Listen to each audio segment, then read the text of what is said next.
Okay. I think we're gonna start, Herman. 8, 9. Let me just see who else.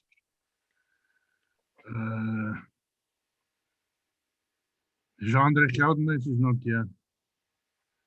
Michelle, No. Stefanie Foulier, Kim Massimakis. Okay, we can wait another minute if that's all right with you all. Just a few minutes, maybe. Okay.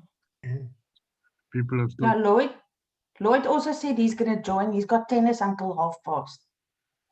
Half past. Yeah. There's Michelle Lascombe. There's Michelle Lascombe, but lives in George. I know, Graf Renet. Hello. He had a heart transplant about 9 or 10 years ago. Hello, Michelle. Hello. How are you?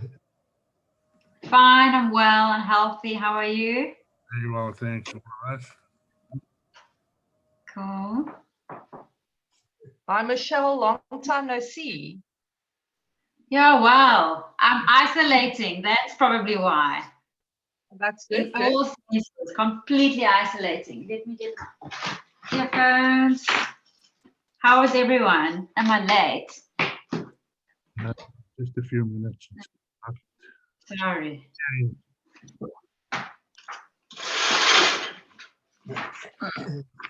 There we are. You can start, just wait. Just start as they come. Okay. We're going to start. Welcome everyone from the Western Cape Transplant Sports Association. I just want to welcome everyone in the room tonight, taking the time out from family and personal time to join us. We're going to keep this session very, very informal. It's our first wellness workshop, mental wellness workshop. So depending on how this goes tonight, we might be doing this again if we feel we need it. So I'm just going to ask everyone in the room to mute your mic first before we start. And yes, so for tonight, introducing myself, I'm Vivian de Klerk. I'm the chairperson of the Western Cape Transplant Sports Association. Thank you on behalf of our committee and everyone that you hear, especially to our two guest speakers, Yvonne Gatchner and Toby Kleinans Leroux. Thank you so much for taking the time and assisting us tonight. So what we're going to do tonight, Yvonne is going to touch on some two subjects: effects of COVID on the mental health, especially on transplant patients, recipients, and our family, and also a bit on vaccines. She's got information on that. After that, we'll open the floor for some questions and discussions. And at round about 7, we're going to ask Toby to discuss the financial impact due to COVID and the lockdown. So, and Toby, if you can keep it at about 15 minutes, if that's fine, or 20 minutes, then we still have some time for discussions and questions after you spoke. After that, we'll ask Rensha to close. So we're going to keep it at an hour. And then just if there's any questions, please let us know, raise your hand or type it in the chat box, and we can always look at that and discuss it. Then just to introduce our speakers, Yvonne Gatchner is an experienced clinical neuropsychologist who has been working with Dr. Kuhn's transplant team in Cape Town for the past 5 years. She provides emotional support for the transplant patients and family members, as well as ongoing neurocognitive monitoring for the transplant patients to ensure optimal psychological and cognitive functioning. This includes pre-transplant psychological neurocognitive assessments and ongoing post-transplant counseling sessions for both the patients and the family members. Yvonne also runs a private practice in Cape Town where she specializes in neurocognitive assessment for dementia, stroke, and traumatic brain injury patients. Yvonne became part of SATSA in the role of neuropsychologist for the team that traveled to Newcastle in 2019. She supplied emotional support for all transplant patients, not only in clinical capacity for post-transplant emotional support during monthly annual checkups in clinics, but also for transplant athletes, as this is of vital importance. Yvonne, we welcome you and thank you. And then I'm also going to introduce you to our second speaker, Toby Kleinhans Leroux. Toby is a registered social worker and specialist counselor. He attained a Master of Social Work degree at UNISA in 1995 and is currently enrolled for the PhD in Social Work in the Northwest University, at the Northwest University. He also lectures at in Social Work Department of the Stellenbosch University on medical and transplant work. As from 2008 to date, he's been working at the Netcare Christian Barnard Memorial Hospital, initially as the hospital's medical and transplant social worker, and since 2018 he is part of the Netcare Transplant Division Western Cape as a transplant social worker. He holds significant experience in renal transplantation by conducting psychosocial transplant assessment and support, also as coordinator of the Western Cape Transplant Support Group, where some of you might have met him before. His involvement with renal transplantation was also as member and former chairperson of the Cape Kidney Association. His involvement in transplantation would be nationally and internationally. Nationally at the South African Transplant Society conferences, where he attended and presented various years, and since 2009, Toby has been a loyal member of the Society for Transplant Social Workers in the United States of America, and attended and presented at numerous of these annual conferences. Toby's passion for transplant social work stems from his mother's own renal disease and successful renal transplantation in 1992, which gave her a quality life of 16 years. Toby is also the business owner of ProHealth Private Social Work Services. So we've got two very experienced professionals that will be helping us today that's got a passion for transplantation and also transplant athletes in the Western Cape. So we welcome you, and Yvonne, we're going to hand the room to you on the effects of COVID on mental health, and then also some vaccine information. Thanks, Yvonne. Thanks so much, Vivian. Yeah, you said, thanks for that introduction. Whoa, it just sounds so good. But you know, the thing is, this COVID has knocked us all sideways, and no matter how much experience you might have had, I mean, I can only speak for myself, but in the mental health kind of field, this has been a completely new learning curve. It's just been so different with so many different aspects. And so when we discussed this first, we were going to keep it very informal, which I am going to. I'm not going to make a slideshow presentation or anything. It's just really, I want to say some points of what I've seen as a healthcare worker and neuropsychologist that's been happening due to COVID and the effects it's had on the mental health well-being. And then we open it up to the floor because I think we all, and as we've been chatting, and I was chatting to Herman the other day as well, everyone is affected by this so differently. And there isn't some sort of book and guideline you can follow because the experiences have been so vastly different and unique to each individual. But what definitely has been very obvious is that there's been a huge increase in depression and anxiety due to this pandemic. And, you know, the individuals and as a collective, social functioning, emotional functioning has seriously been affected in so many different fields, from home life, from relationships, from education, health, businesses. It's just been so huge. And I think what is affecting us all as individuals is this huge concern, or has been for the last, well, I'd say 14 months now, about our own health and of course the health of our loved ones, and then our own safety and the safety of our loved ones. You know, I say that in a simple phrase, but that is huge, that is vast. And then this emotional isolation, Michelle, you were saying, you know, you're isolating and you are, but you're isolating, but that in itself, the word isolation is just, it's enormous. Just speaking to so many patients and friends and family members, people who haven't seen their adult children who've been maybe overseas, or even, as you know, within South Africa, they haven't been able to see them, or their elderly parents who've been isolating in retirement villages. And so isolation itself is such a huge factor. I could go on for hours about that. So that's huge, affecting people's mental well-being. And then financial losses, of course, and Truby will go more into that. But I mean, that starts, you know, on a private level, from looking from healthcare workers, from wine industry, tourist industry, media industry, you name it, everyone's been affected by COVID. Even our young ones, like education, you know, I've got children at school who didn't go to school for, gosh, Tati didn't go to school for about 6 to 9 months.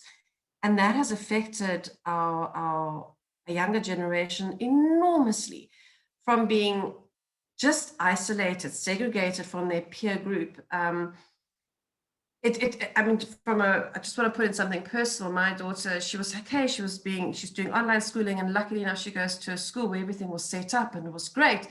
And yet this whole social interaction, I used to take her for drives, and the one day I took her for a drive and I said, oh babe, why don't you just quickly run in? I can't find parking, and just give me a cappuccino. Now my daughter was 15 last year. She goes, no mom, I can't ask for a cappuccino. And I thought, my goodness, you know, from being outgoing and everything, this staying at home, not being with your peer group has really affected even her. So I think that has had a huge impact. Students, varsity, all those. So there's all these layers of trauma, actually, that has happened to all these generations. And with that, and a big one has been relationship difficulties of families living at home together who have now had to share an environment 24/7, partners working in the same space, children doing homeschooling, online schooling at home. It brings with it a lot of pressures that in normal life we didn't have. So these factors together have caused a lot of, well, I suppose negative emotional reactions. As I said, an increase in depression, an increase in anxiety, psychiatric conditions, suicidal ideation, people questioning life, people questioning all these things that they've never normally questioned before. And then with it also unhealthy behaviors. There's been a big increase in substance abuse, alcohol, drugs, and then also unhealthy eating, unhealthy diet. So that is all thrown into this big pot and has had, yeah, immense effects. So obviously some people are more vulnerable to feeling this than others. And as I said at the beginning, everyone deals with it in their own individual way, but people who are more vulnerable to feeling this more intensely would be the people who've actually been directly influenced, as in health-wise, by COVID-19, the people who've had it. Whether you've had it mildly or severely, everybody who's actually experienced having COVID has gone through the anxiety. How will it turn out? Will it get severe? Do I have to go to hospital? How will my family be? Have I sorted out my finances? And the people who, of course, have been hospitalized or have lost loved ones have been experiencing this trauma. Now, I'm sure you've all heard of PTSD, post-traumatic stress disorder, which has obviously never been linked to something like COVID. And it hasn't yet either, but I'm sure in studies to come, we will see that a lot of the patients that have actually been, have gone through COVID themselves, or have lost loved ones or had loved ones have it, are going to be suffering from PTSD, because it's just so traumatic for those people to not be able to see their loved ones while in the hospital and be isolated, segregated from them. So those people have been at higher risk of having negative emotional effects. Then also the elderly, of course, because they have more risk in contracting it. So there's this constant anxiety. Then people with a suppressed immunity, our transplant patients have gone through a lot of anxiety and fear. as I'm sure you all know. Healthcare workers, it has greatly affected them as well from a psychological level, everything that they have witnessed and their own fears of being infected. And then, of course, anybody who's got a pre-existing medical condition or psychiatric comorbidity or anything like that, they're all much more at risk to feeling these effects of mental health issues. And then even if you don't belong to that list of what I've just named, you know, as I said, the mass confinement at home, everyone living together in one space, it has had a big effect, quarantine, isolation, those fears. And so it doesn't necessarily have to end up in a diagnosed depression or like an anxiety disorder. There are little other subtle things that have happened, such as just irritability, insomnia, you know, constant fear, frustration, boredom. Boredom is a huge one. Anger. There's been a lot of anger as well. You know, why has this happened? And so, yeah, and for me, the whole problem was exasperated by having such limited ability to physically, personally be with my patients and to help them through this.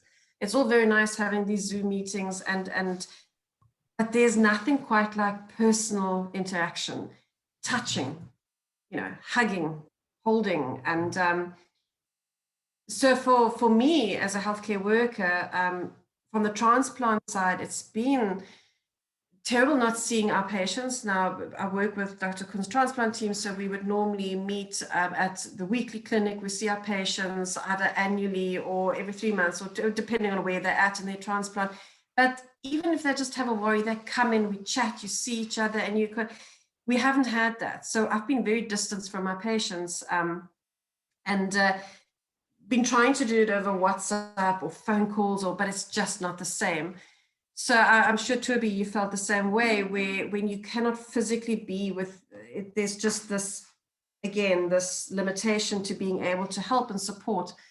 So all these things I've been mentioning for, 15 minutes, where you'd actually want to sit with someone and really, really give support physically, has been very, very limited. And there's nothing quite like a human touch. So I think the way forward, we all don't know the way forward now, exactly how it's going to turn out, and we're still expecting a third wave, but hopefully with the vaccinations being rolled out, which I'll talk about just now, there'll be maybe less isolation, less quarantining in general. Obviously not so much for our transplant population, but maybe more one-on-one time is going to be available between our patients or just any individuals and a support system.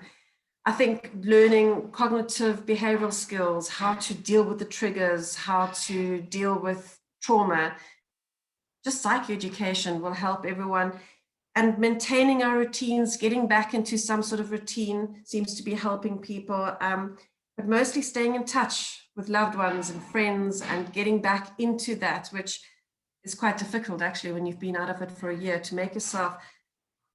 I mean, I've even, I don't know how you guys have found it, but you sort of become isolated from social activities and you become so almost like, oh, I don't want to see anybody. I don't want to go to the shops. And you become even socially withdrawn, even when it opens up again, because we've become so used to this new, I don't know. So, yeah, I think the support group, this sort of thing is really lovely, even though it's still on Zoom right now. And Toby used to host these most beautiful support group sessions at the hospital. And I think everybody's missing that. But yeah, I think it's very important to reach out and just support each other. So I don't know, as I said, I didn't do this in a very structured way. I just wanted to say what some people have been experiencing. And I'd love to open it up and just see if any of you have been experienced these and if you can relate to any of what I've said.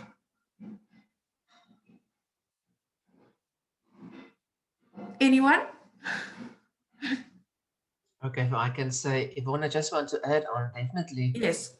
I think in terms of our support groups, and in terms of, I'm really missing the interaction with a lot of our patients and with the team members as well.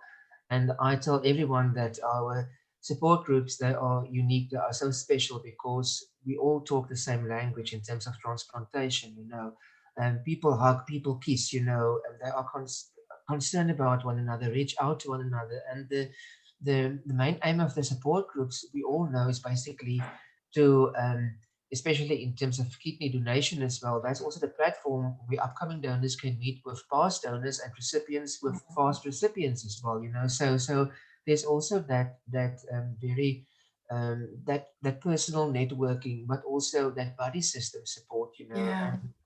And that is what I'm really missing. Last year October, I was when we had the Society for Transplant Social Workers virtual conference. Two of the social workers spoke about what they've started in America is what you guys are doing now is in terms of having Zoom meetings, support group Zoom meetings, you know. And that is definitely, I think this is a great platform. I think this is the first for tonight, but I can see and hear I think for a long time, this is going to be the platform we need to get used to. And then also how to reach out to other people who don't have, you know, Zoom facility as well, or computer facility as well, you know. So yeah, so I truly miss that as well, and the interaction with the people. Then just secondly, also just in terms of, you know, psychological well-being, myself and Stefan, we had COVID over December period, you know, and also had it quite bad, you know. Luckily, so to say, no hospital admission was needed, but you do think about death, and it doesn't matter, you know, who you are, what work you are doing, you know, social worker, professional, what type of work you do. I think COVID and the impact of COVID, it doesn't ask or requires a person. No, it affects people on different ways and levels as well, you know. And quite often there was times when you would just think, you know, being so sick, and then just think, okay, it's all fine if I don't open my eyes tomorrow morning. And then when you open your eyes, okay, I'm still here, I'm alive, you know. And quite often you would think, okay, am I going to die? Or what about this? What about that one? I think being so ill, you don't think about those things. And that was what I experienced from a personal point of view, you know. And then, you know, furthermore, the impact on the family as well, and your close loved ones as well. So yeah, not easy, but I think these are also the times when we need to rely on our support networks as well, and how we still keep on going forward, you know, and build our strength, you know, with our close support networks. Yeah. Mm. Mm. Yeah. Has anybody else got something they would like to, how you've experienced this time? Anybody like to share?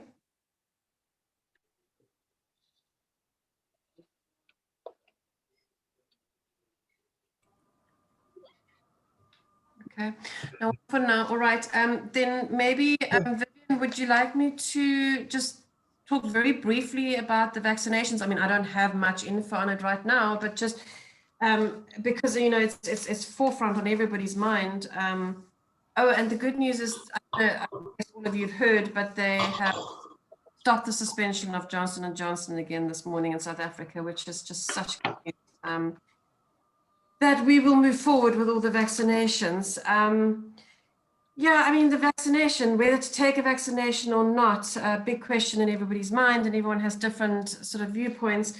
From a transplantation point of view, the recommendation is please do get vaccinated. The benefits way the risks.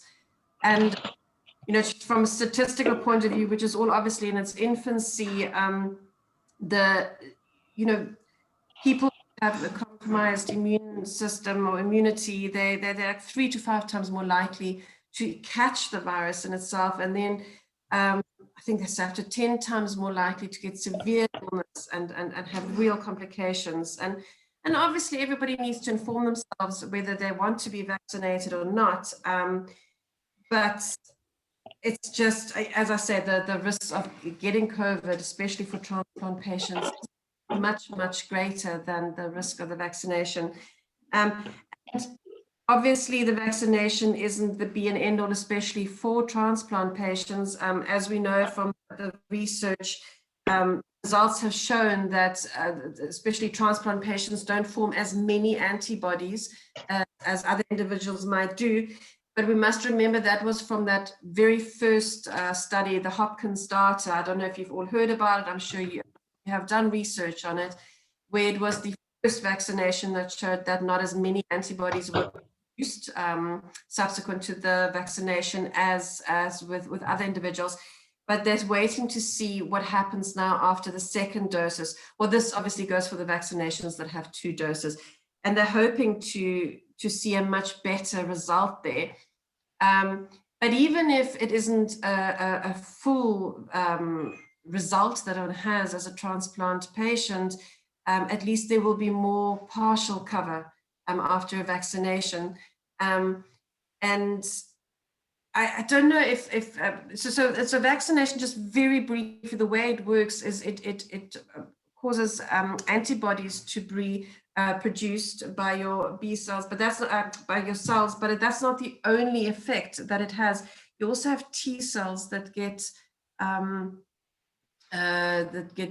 made, which are actually in your system forever. So even if the virus mutates and you have T cells that can recognize the type of virus, it will clear the system faster. It won't stop an individual from getting it, but it clears the system faster, and the antibodies, of course, would fight it.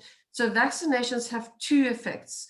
So even if for transplantation, the vaccination doesn't give as many antibodies as it does to other people, the T cells are still produced and it still does have a partial effect. Of course, for transplant patients, it's important to continue with the other as well, such as continuing to wear a mask and personal hygiene, washing hands, social distancing, not being in big gatherings. That continues because the vaccinations, it's going to take a long time to keep everyone safe. And very important, and overseas they're doing this already, is making sure that the family members of transplant recipients are vaccinated. They're also in the more important priority list, because the people around you are important. Of course, as a transplantation, you probably isolated, or the family members that also need to be vaccinated, and therefore keep the transplant family members safe. Big thing that happened with this COVID-19 is that in a lot of countries, and also in South Africa, we slowed down a little bit on the transplantation, especially with the heart transplants. I know in the UK, they stopped in March last year completely, and only, I think, continued in May.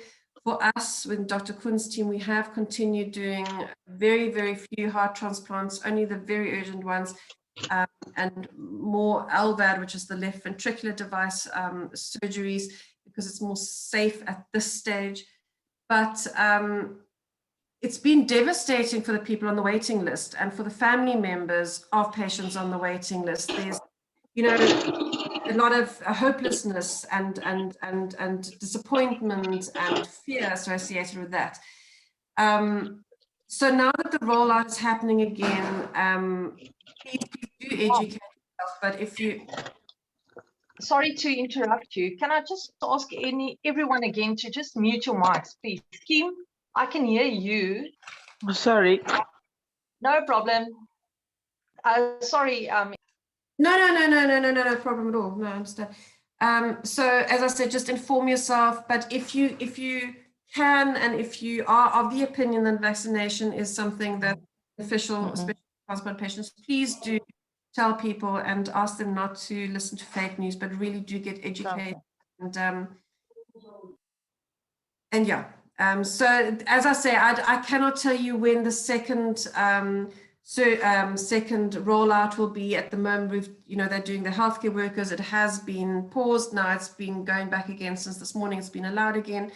Then the second rollout will obviously be for the more immunocompromised, the elderly, and then the third rollout will be for the others, with South Africa being very far behind. I was shocked to see, I think I was listening to this report the other day, and they were saying, I'm just trying to find the number here, that more than 90% of the transplant population in the UK have received at least one dose of vaccinations, more than 90%. we are incredibly far behind, and it's you know, very frustrating, and not only the transplant patient themselves, but their family members in the UK. So we are far behind, but don't lose hope, and advocate it. And when you do get the chance to be vaccinated, please do. Yeah. Yvonne, thank you so much for that. Is there anyone that would like to add anything or ask a question? No one? Okay. I think we're gonna move on. Yvonne, thank you. Toby, Pleasure. we're gonna move on to you, discussing the financial impact due to COVID and the impact on lockdown. Thank you, Toby. Thank you. Yeah, I think when we talk about finances, I think when we start now, I think then we will, maybe by the end of this year, we will still be talking, or maybe next year, still be talking about finances and what it means to each and every one individually as well. Because I remember as a child, you know, if you want something, then my dad used to say, you know, or you would say, you know, okay, can I get this? Can I get that? Or whatever, you know. And he used to say, we are still waiting. The ship hasn't arrived yet, you know. And then Afrikaans he will say, die skip het gesink, you know. So the Titanic is gone, you know, down deep under. And in my later years, I only realized, what does it actually, you know, what did it mean? And I think once we all start working, you know, whatever we do, and then, you know, earning your own income, you know, working for yourself as well, or working for a company, you need to work according to a budget, you know, and it's not just live off credit and what your eye sees, what you want to have and want to get, so to say. It would be great, you know, we can't all have royal blue blood, so to say, you know, and like the rich and famous, you know. So at the end of the day, I think finances for all of us, it's for a lot of people a sensitive topic, you know. And what I find doing especially when we do the psychosocial assessments, you know, a preparation for transplantation, you know, we do touch on finances, because at the end of the day, our socioeconomic circumstances, it does impact on also quality life, and also well-being, and in terms of successes post-transplant as well.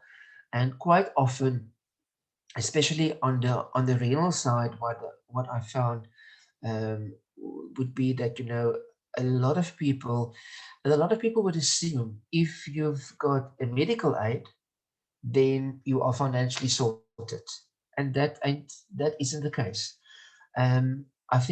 I think about 50% of our renal transplant population, they came from the state, from the government sector, where they were basically denied access to dialysis or a transplant because of comorbidities or whatever the program protocol would be, and then basically have to borrow money or become a dependent on someone's medical aid, just to have access to private healthcare, you know, in terms of have access and wanting to live, wanting to have this better quality of life, waiting for them to have a transplant.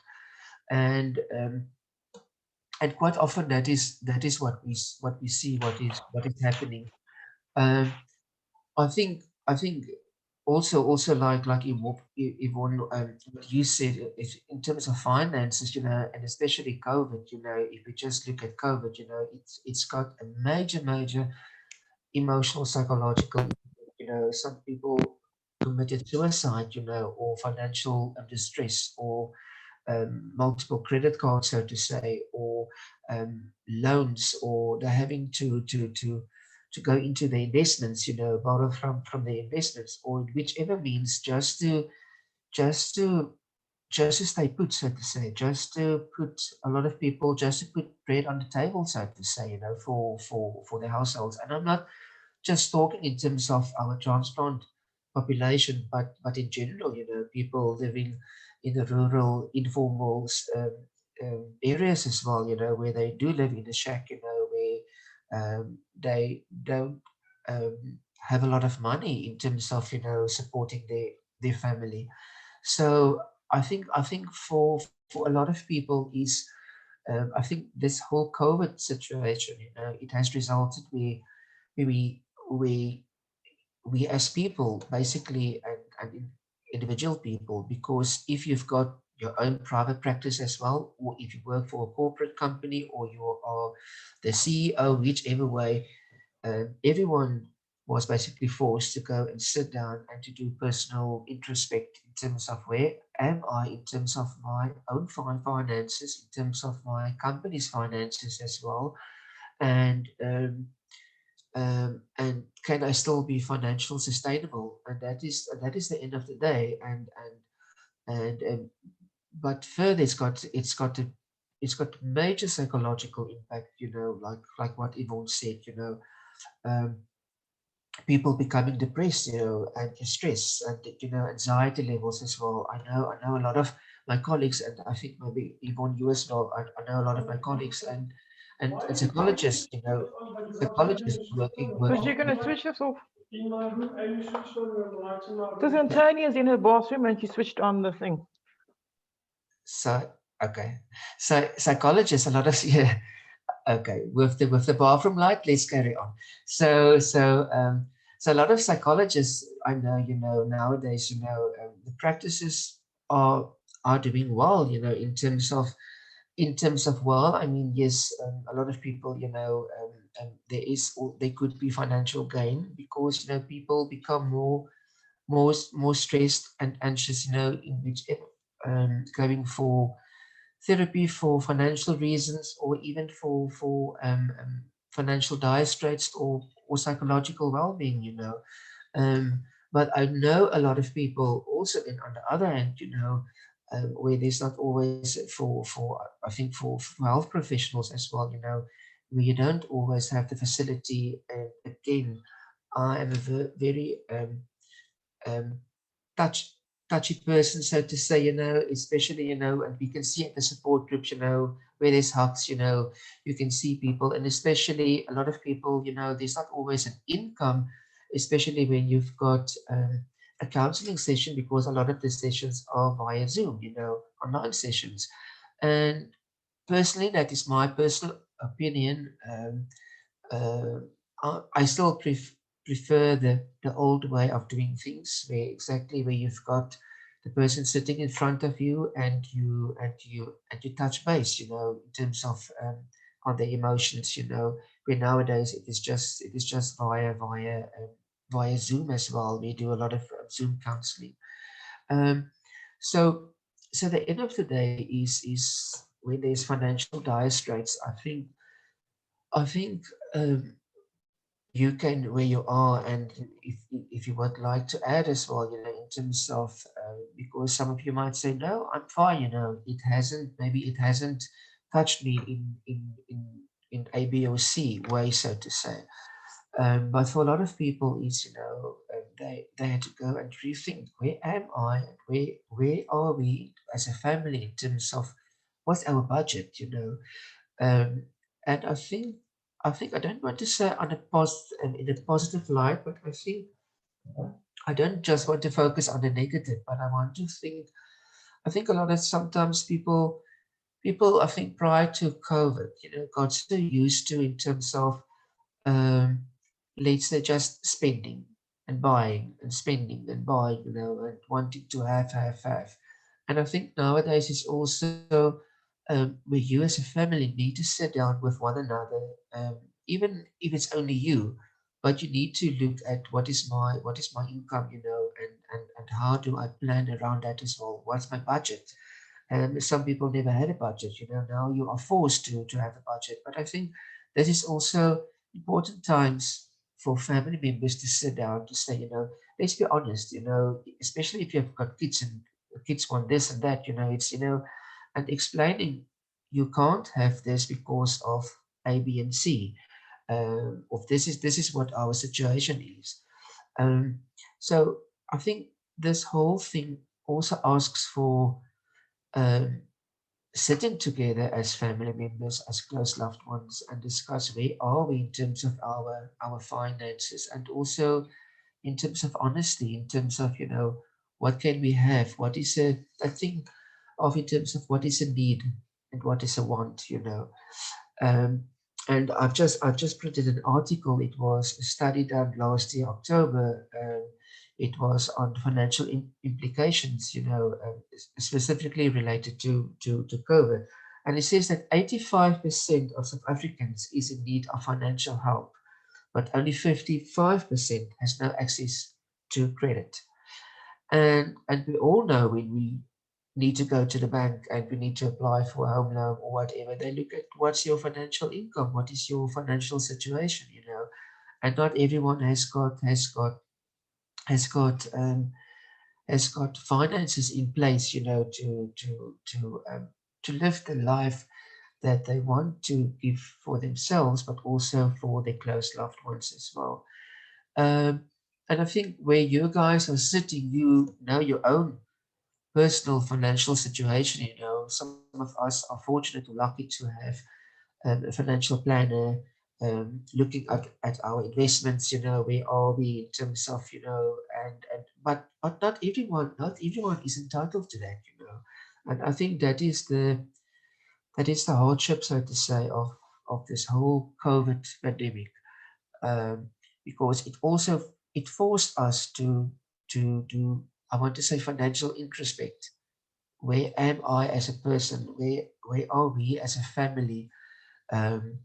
Looking at our finances, you know, what can we afford? And I think in terms of what is a need and what is a want, because if I just keep on needing, and it's not it's just wanting, then at the end of the day, you are going to land up in financial dire straits, you know, where you need to look at, you know, what do I have, you know, borrow money in whichever way. So finances, it's got a big, I want to say in South Africa specifically, a big national impact, personal impact as well. But it all of these things, you know, flow over into psychological dire straits as well, in terms of, you know, emotional unsettlement, in terms of, you know, anxiety and depression as well, you know. And with that also, you know, quite often is then also then further in terms of uh, real, relationship problems, you know, um, and that's the yeah. I think that's the bottom line from my side, you know. Um, so I think it's, we all need to go and sit down and look at, you know, that list. When you do a list, all the do's and the don'ts, I think in terms of finances, the do's and the don'ts, you know, what's working now. Maybe we can afford something extra next month, but maybe I need to cut down a bit here and there, you know. And it should become also with your close loved ones, open communication. Where are we, you know, and in terms of to work around what we've got, because we don't know how long this, I say, this COVID thing, so to say, is going to be with us, you know. And the impact, you know, personally, but also in terms of our economy and on businesses as well, you know, especially corporate businesses. We've seen it in the hospital as well, you know. I was informed last week that I think our hospital, in terms of, you know, patient, you know, admission, you know, it was quite low. So at the end of the day, a lot of these corporate companies, they, you know, they need to be, you know, patients with all respect, you know. They need to be income, you know, to thrive and to be sustainable, you know. And a lot of the hospitals, they also need to make ends meet or to look at their financial situations, you know. What are we going to do, you know, to in order to get more people, to get more patients as well, you know. Because I've heard of the past, because of financial reasons, you know, a lot of one or two hospitals, they've closed down, you know, or you know, staff, they were forced to work in other various units as well. Um, or even leaving hospitals, because of financial reasons as well. We see a lot of our staff in hospital also make use of public transport. So, and initially there was, let's say, a shuttle service, to go and pick up people at a certain point or at their homes. But the hospitals nowadays don't have those financial means to go out and have that service. So people must rely also on their own budget, their own income in terms of and own resources to eventually get from point A to point B. So yeah, so I think really it's got. I think that we just, each of us, just need to do that financial introspect. Where am I, and if I am in dire straits, to have your close people and say, or your family or even your financial broker to say, this is my situation. We definitely need to make a plan, so to say, in terms of where am I now and a way forward. Yeah. Yeah, that's from my side. Yeah. Toby, thank you so much for that. I've got a quick question. How did you, patients with their medical aids, did you see any people leaving or dropping their medical aids to go to government hospitals while busy with treatment, or did you see anything like that happening? Luckily not. Luckily not. I haven't. As I say, I think a lot of the patients, they are in need of private medical care. They want to have medical care.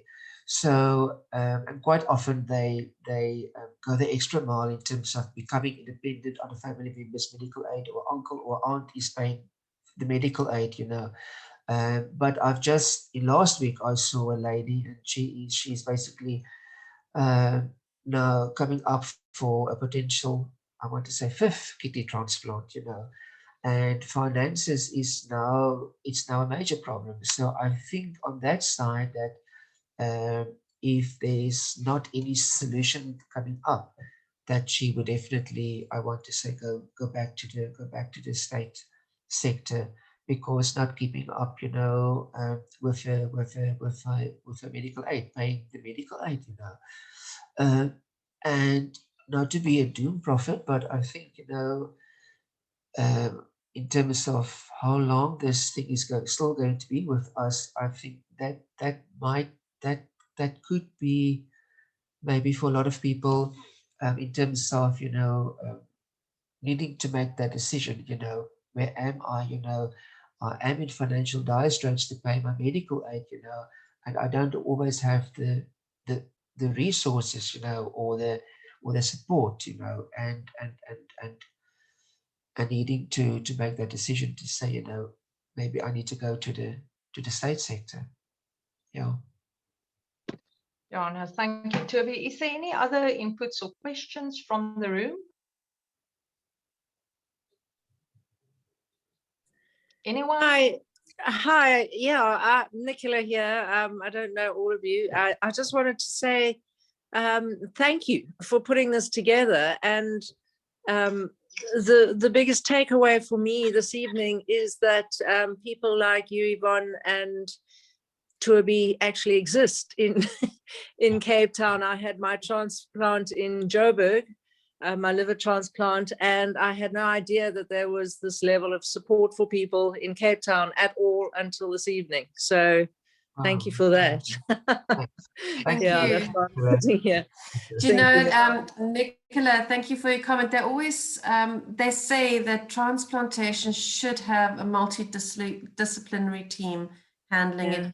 Transplants are, from your physio to your dietitian to your social worker, your psychologist, the theatre is one thing, but the vast impact of a transplant is so. We're lucky enough actually in Cape Town to have an amazing team. That's great. It's covered. So yeah. That's fantastic. And I think probably just to input something in terms of the vaccines and the limited effectiveness of them is, is maybe the fear that everybody around you will be able to get on with their lives and you might not be, to such an extent. I suppose that's one thing that weighs on my mind a little, going forward. But then I in the same breath, have confidence in these guys who produce these vaccines, and they're developing them all of the time. So no doubt they'll, if they're weaker to begin with or less effective to begin with, I'm sure that they will address that for immune compromised people. But yeah, it is a, as when we were in lockdown, we were all kind of in the same boat, as it were. And as we come out of that, and as society begins to operate again, I kind of think, okay, well, I hope I won't get left behind, because I have to be careful. That's my. I hear you. Yeah. I hear you. A lot of our patients, not a lot, I've spoken to some of our patients who've actually said after a transplant, they were so much more able to adapt to lockdown and those life circumstances compared to individuals. Yeah, sure. I hear you, because they've now kind of, we've gone in and now they're coming out the other side again, and then transplant patients. But they have also said, Nicola, that, they're working on the vaccines as we speak, because normally vaccine takes 5 years of research. Now we've had we've had 10 months, 12, 11 months. Yeah. So they're saying that the Johnson & Johnson, which at the moment is a once-off vaccine, might even end up to have another dose. And as with this research for transplant individuals, you might find you will get a second and even third dose down the line. So let's hope. Let's just hope. Let's hope. Anyway, thank you very much. Thank you so much, Nicole. Can I ask, when did you have your transplant? December 2018 at the Donald Gordon. Okay, Yeah. and you're doing well? Yeah, I live in Pringle Bay. I'm very lucky. It's a great place to be isolated as well. And I'm on my own with my dogs, basically. So I don't have any complicated relationships to deal with in lockdown or anything like that. But yeah, I'm very healthy. I'm doing, I've got a personal trainer trying to get me stronger and fitter 3 times a week, which is great. I met Herman a while back, and we had coffee in Somerset West, so I do know Herman. But yeah, I have a friend in Perth, and I hope to come next time. Yeah. We're all looking forward to 2023. Absolutely. And I think that's our main worry, is that we'll all be getting the vaccine and be able to travel and be healthy enough to travel. So let's hold thumbs and see if everything works out well. So yeah. Is there anyone else that wants to add anything? Lloyd, did you win your match this evening? I think Lloyd is out of the room. Lloyd is out. Okay. No, thank you. If there's nothing else to add, Rensha, I'm going to give the room to you for closing. Hi all. A big thank you to Yvonne and Toby for your time to come and speak to us. It was really informative. And to the members that joined, thank you. I hope we will be able to do this again with more members to join. Please tell everyone. And thank you, Vivian, for the initiative to host this wellness awareness workshop.